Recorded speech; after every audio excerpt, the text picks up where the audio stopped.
বলছিলাম আমরা আলোচনায় সলাৎ বলবো, নামাজ নয়।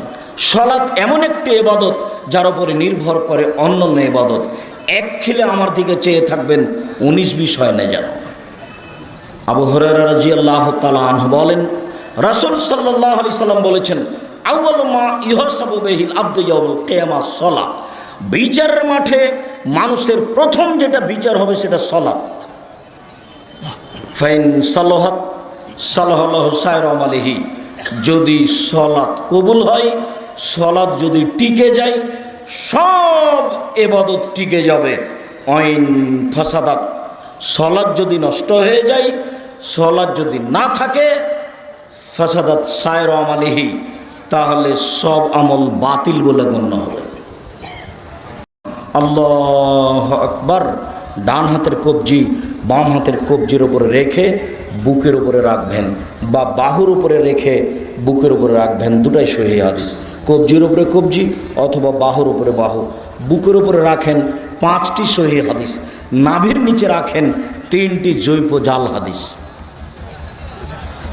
এরপরে আপনি বলেন, আল্লাহুম্মা বা'id বাইনি ওয়া বাইনা খাতায়ায়া কামা বা'adta বাইনাল মাশরিক ওয়াল মাগরিব। আল্লাহুম্মা নাক্কির মিনাল খাতায়া কামা ইয়ানক্কা ফাবুল আবিজু মিনাদ দানাস। আল্লাহুম্মা আগসিল খাতায়ায়া বিল মা'i ওয়াস সালজি ওয়াল বারাদ।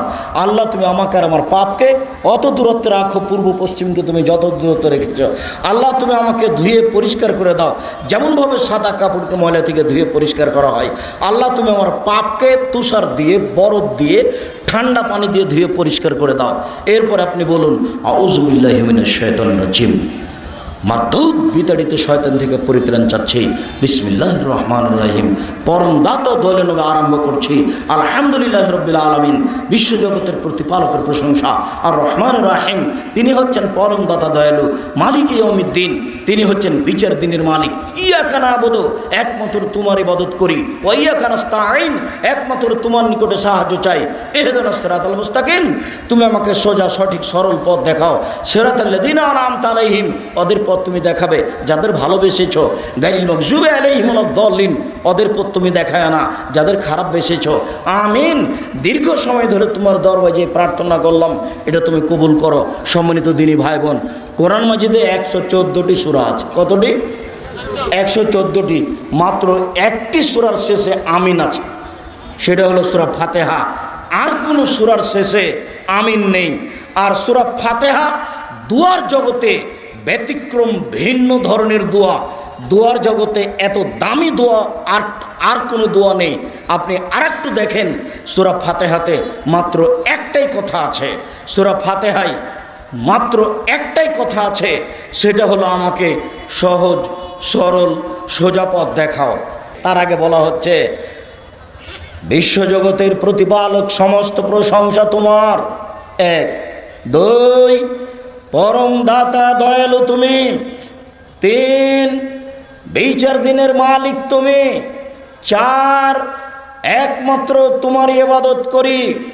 5, একমাত্র তোমার কাছে সাহায্য চাই। তুমি আমার একটা কথা শোনো, তুমি আমার একটা কথা শোনো, তুমি আমার একটা কথা শোনো। তুমি আমাকে সোজা পথে চালাও।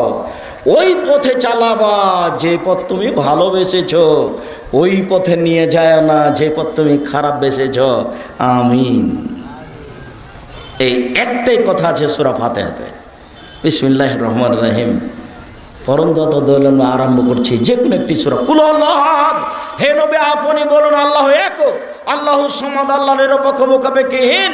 লাম ইয়ালিদ, তিনি কাউকে জন্ম দেননি। অলাম ইউলাদ, তিনি কারো থেকে জন্ম নেননি। অলাম ইয়াকুল্লাহু কুফুয়ান আহাদ, তার সমকক্ষ কেউ নেই। আল্লাহু আকবার। হাত ওই পর্যন্ত আবার উঠাবেন। হাতগুলি কাঁধ সামনাসামনি হবে, কানের লতি ধরবেন না, এভাবে নয়। আল্লাহু আকবার, এভাবে নয়। আল্লাহু আকবার। এই পর্যন্ত উঠিয়ে হাত ছেড়ে দিয়ে রুকুতে চলেন। রুকুতে যাওয়ার পূর্বে আপনার সাথে জরুরি কয়েকটি কথা। মাথাটা উঁচুও হবে না, নিচুও হবে না।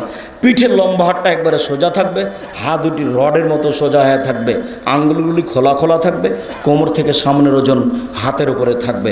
আপনি বলুন সুবহান রাব্বিল আযীম 5 বার, 7 বার, 10 বার, কোনো বারের হাদিস ঠিক নেই। যে যা পারে সে তা বলবে।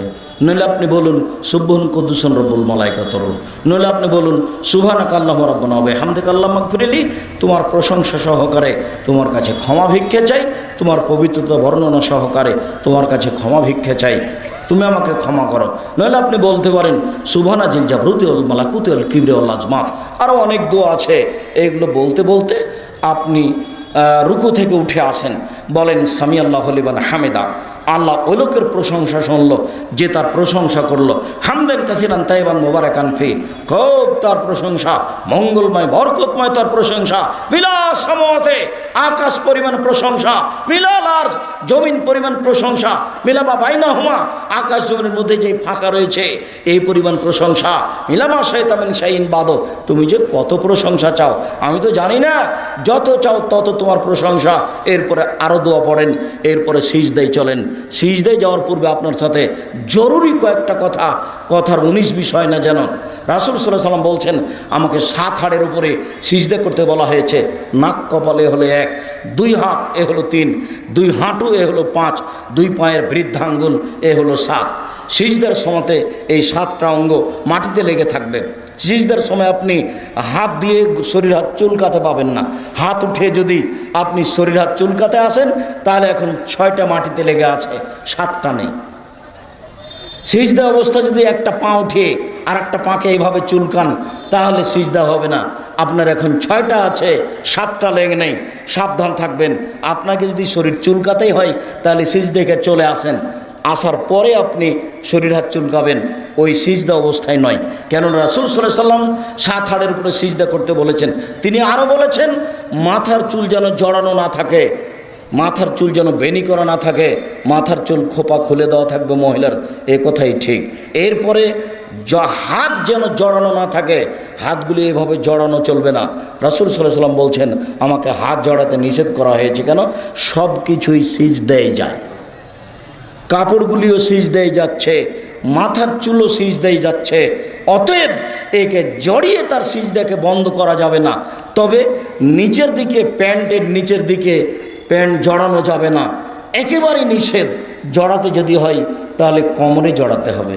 আপনি কেটে নেন, কেটে নিয়েছেন, তারপরে এখনও 2-1 জনের আছে কেন? সন্ধ্যা পর্যন্ত সময় দিয়েছি, আগামীকাল সন্ধ্যা হতে হতে যদি সব প্যান্ট কাটা না হয় তাহলে বুঝতে হবে যে আমি বক্তব্যের সাথে মুনাফিকি করি, সেটা আপনার ব্যাপার। তবে আপনাকে আমি সতর্ক করছি, আপনার প্যান্ট টাকনোর নিচে থাকবে কেন? থাকবে না, এটাই চূড়ান্ত। আর সলাতের সময় আপনি জমা করবেন কেন? এটা আর একটা নাজায়েজ হারাম কাজ। আপনি ওকে নিজ স্থান নিজ গতিতে থাকতে দেন, তাহলেও সিজদায় যাবে। সম্মানিত দিনী ভাই বোন, সিজদার সময় হাতের আঙ্গুলগুলি জমা জমা করে কানের পাশে রাখবেন, কোনো দুটো উঁচু করে রাখবেন যাতে করে পেটের নিচ দিয়ে ছাগলের বাচ্চা পার হতে পারে। আর নাক কপাল আর 8-10 আঙ্গুল আগিয়ে রাখবেন যাতে করে পিঠের হাড়টা, লম্বা হাড়টা সোজা হয়। আর 2 পায়ের গোড়ালি সহ বৃদ্ধাঙ্গুল সহ পাটি জমা থাকবে। দলিল আয়েশা রাদিয়াল্লাহু তাআলা আনহা বলেন একদা আমি ঘুমের ঘরে বিছানা থেকে উঠে দেখি বিছানায় মুহাম্মদ সাল্লাল্লাহু আলাইহি ওয়াসাল্লাম নেই। আমি অন্ধকারে এভাবে হাত দিয়ে তাকে খুঁজতে লাগলাম, কোথায় কোথায় কোথায় কোথায়। দেখলাম আমার হাতটা তার 2 পায়ের গোড়ালির উপরে গিয়ে পড়লো, গোড়ালি দুটি একসাথে আছে। আমার হাতটা গোড়ালির উপরে পড়লো, গোড়ালি দুটি পায়ের আঙ্গুল দুটি মাটিতে লেগে আছে আর পায়ের গোড়ালি দাঁড়িয়ে আছে। আমার হাতটা 2 পায়ের গোড়ালির উপরে পড়লো। বোঝা যাচ্ছে যে পা দুটি জমা ছিল। যদি পা তার শরীর অনুপাতে ফাঁকা থাকে তাহলে অনেক ফাঁকা। সম্মানিত দিনী ভাই বোন, বলছিলাম এখানে মহিলা বৈঠকের কথাটি আবারও সতর্ক করছি। ওই বৈঠকে বলা হয়, জানি না এলাকায় বলা হয় কি না, বুবু তুমি যখন সিজদায় যাবা বুবু, হাতি যেমন মাটিতে পড়ে যায় তেমন একবার মাটিতে পড়ে গিয়ে বুককে উরুর সাথে লাগিয়ে আঁটো সাঁটো হয়ে সিজদা করিও বুবু। যদি তুমি বুককে উরু থেকে পৃথক করে রাখো তাহলে স্তন ঝুলন্ত থাকবে বুবু, পর্দার ব্যাঘাত ঘটবে। কি করে কথা ঠিক হতে পারে? মহিলা শাড়ি পরে আছে, ব্লাউজ পরে আছে, ঘরের ভিতরে আছে, সেখানে পর্দার ব্যাঘাত হলো কি করে? মানে কথাটা একেবারেই মিথ্যে, কথাটার সাথে সত্যতার কোনো প্রশ্নই আসে না। সম্মানিত দিনী ভাই বোন, বলছিলাম সিজদায় বলেন আপনি সুবহান রাব্বিয়াল আলা যতবার ইচ্ছে, নইলে আপনি বলেন সুবহুন কুদ্দুসুন রব্বুল মালাইকাতুহু, নইলে আপনি বলেন সুবহানাকা আল্লাহুম্মা রাব্বানা ওয়া বিহামদিকা আল্লাহুম্মা ইগফিরলি, নইলে আপনি বলেন রব্বে ফিরলি জামবি কুল্লাহু দিক্কা ওয়া জুল্লাহু ওয়া লাওয়াকির ওয়া নিয়াতু ওয়া সিররা। আপনি সিজদায় যত হাদিসের দোয়া মুখস্থ আছে সব বলতে পারেন, তবে রব্বানা আতিনা ফিদ দুনিয়া হাসানাতাও ওয়া ফিল আখিরাতি হাসানাতাও ওয়া কিনা আযাবান নার এটা সরাসরি বলতে পাবেন না। কেন? আল্লাহ নবী বলছেন রুকুতে এবং সিজদায় আমাকে কোরআন মাজিদ পড়তে নিষেধ করা হয়েছে। তবে আপনি যদি রব্বানা আতিনার পূর্বে আল্লাহুম্মা লাগিয়ে দেন, আল্লাহুম্মা রব্বানা আতিনা ফিদ দুনিয়া হাসানাতাও ওয়া ফিল আখিরাতি হাসানাতাও ওয়া কিনা আযাবান নার, তখন এটা চলবে। বুঝাতে পারিনি? রুকু সিজদায় কোরআন মাজিদ পড়া নিষেধ, তো রব্বানা আতেনা ফিদ দুনিয়া, হ্যাঁ সরাসরি রব্বানা আতেনা চলবে না, কিন্তু রব্বানা আতেনার পূর্বে যদি আল্লাহুম্মা লাগিয়ে দেন তখন এটা হাদিসের দোয়া হয়ে গেল। এটা মুহাম্মদ সাল্লাল্লাহু আলাইহি ওয়াসাল্লাম বলেন। সম্মানিত দিনী ভাই বোন, আপনি সিজদা থেকে উঠে আসেন, বলেন আল্লাহুম্মা ইগফিরলি ওয়ারহামনি ওয়াহদিনি ওয়াআফিনি ওয়ারযুকনি, আল্লাহ তুমি আমাকে রুজি দাও, আমাকে খেতে দাও, আমার প্রতি দয়া করো। আবার আপনি সিজদা করেন, উঠে আসেন, এ হলো 1 রাকাত, এভাবে আরেক রাকাত, এ হলো 2 রাকাত। যদি এটা আত্তাহিয়াতের বৈঠক হয় তাহলে বাম পায়ের পাতার উপরে বসবেন, আর যদি সালামের বৈঠক হয় তাহলে বাম পা ডান দিকে বের করে দিবেন, নিতম্ব পিছনকে মাটির উপরে রেখে দিবেন, বাম হাতের আঙ্গুলগুলি জমা জমা করে হাঁটুর উপরে রাখবেন, আর ডান হাতের আঙ্গুল কনিষ্ঠ সহ 2টা আঙ্গুলকে আগে জমা করবেন। করেন তো দেখি। তারপর 3য় আঙ্গুলের নখের উপরে বৃদ্ধা আঙ্গুলের পেটটা ঠিক করো। তোমার আঙ্গুলের ভাবে খোলা খোলা আছে তো, বুঝো না? একটু আমার দিকে দেখো। উপস্থিত বৈঠকের মুসলিম বোন, আপনি দেখতে পান আর না পান, ওই কনিষ্ঠ আঙ্গুল চাঁপাইনবাবগঞ্জের ভাষাতে কুঁড়ে আঙ্গুল, কুঁড়ে আঙ্গুল এবং তারপরে যেটা আছে 2টা একসাথে জমা করে চাপ দেন, লাগিয়ে দেন, আর 3য় আঙ্গুলের নখের উপর বৃদ্ধা আঙ্গুলের পেটটা রাখেন, এইটা হাঁটুর উপরে রাখেন। এখন অবিরাম নড়বে। একবার ইল্লাল্লাহর সময়তে একবার উঠাতে হবে, এরপর মানে কোনো ভুয়া হাদিসও নেই, এমনিতেই চলছে। আস্তাগফিরুল্লাহ রাব্বি মিন কুল্লি জামি ওয়া আতুবু ইলাইহি, এটা যেমন এমনিতেই চলছে, ক্ষমা চাওয়ার দোয়া, কেউ জানে না কোথায় আছে। সালাম দেওয়ার দোয়া চলছে, আগফিরুল্লাহ লানা ওয়া লাকুম, কেউ জানে না কোথায় আছে, এমনিতেই চলছে। শুনে নিয়েছে এটা সালাম দেওয়ার দোয়া, তাই সবাই বলছে। যেমন জননেতারা এখন বলছেন যে ভালো থাকুন, ধন্যবাদ, ভালো থাকুন। তো ওরা কি আল্লাহ যে ভালো থাকবে? বলতে হবে জননেতাকে যে আল্লাহ আপনাদেরকে ভালো রাখো। তো বলছে যে ভালো থাকো, ওই আমি আল্লাহ এখন ভালো থাকবো, একেবারে নগদ উল্টা। প্রতিটা জায়গাতে শরীয়তে ভাবে উল্টে আছে, মানে সত্যটা তদন্ত করে বলার মানুষটা কোথায়? সম্মানিত দিনী ভাই বোন, এবার আপনি বলুন আত্তাহিয়াতু লিল্লাহি ওয়া সলাওয়াতু ওয়াত তাইয়্যিবাতু আসসালামু আলাইকা আইয়ুহান নবী। শারীরিক ইবাদত আল্লাহর জন্য, আর্থিক ইবাদত আল্লাহর জন্য, সব ইবাদত আল্লাহর জন্য। আসসালামু আলাইকা আইয়ুহান নবী, হে নবী আপনার উপরে শান্তি অবতীর্ণ হোক। আসসালামু আলাইনা ওয়া আলা ইবাদিল্লাহিস সালিহিন, শান্তি ভালো মানুষের উপর অবতীর্ণ হোক। আশহাদু আল্লা ইলাহা ইল্লাল্লাহ, আমি সাক্ষ্য দিচ্ছি আল্লাহ ছাড়া কোনো মাবুদ নাই। ওয়া আশহাদু আন্না মুহাম্মাদান আবদুহু ওয়া রাসূলুহু, আমি সাক্ষ্য দিচ্ছি মুহাম্মদ তার বান্দা এবং তার রাসূল। এরপরে আল্লাহুম্মা সাল্লি আলা আল্লাহুম্মা বারিক আলা, এরপরে আল্লাহুম্মা ইন্নী যালামতু নাফসি যুলমান কাসীরা, হে আল্লাহ জীবনে খুব পাপ করেছি, ফাগফিরলি, তুমি আমাকে ক্ষমা করো। মাগফিরাতাম মিন ইনদিক, ক্ষমা তোমার পক্ষ থেকে হয়ে থাকে। ওয়ারহামনি, তুমি আমার প্রতি দয়া করো। ইন্নাকা আনতাল গাফুর রাহিম, তুমি যে দয়াশীল, তুমি যে ক্ষমাশীল, তুমি দয়া না করলে, ক্ষমা করলে কে আমাকে দয়া করবে, ক্ষমা করবে? আল্লাহুম্মা নাউযু বিকা মিন আযাবি জাহান্নাম, তোমার নিকটে জাহান্নামের শাস্তি থেকে বাঁচতে চাই। ওয়াউযু বিকা মিন আযাবিল কবর, তোমার নিকটে কবরের শাস্তি থেকে বাঁচতে চাই।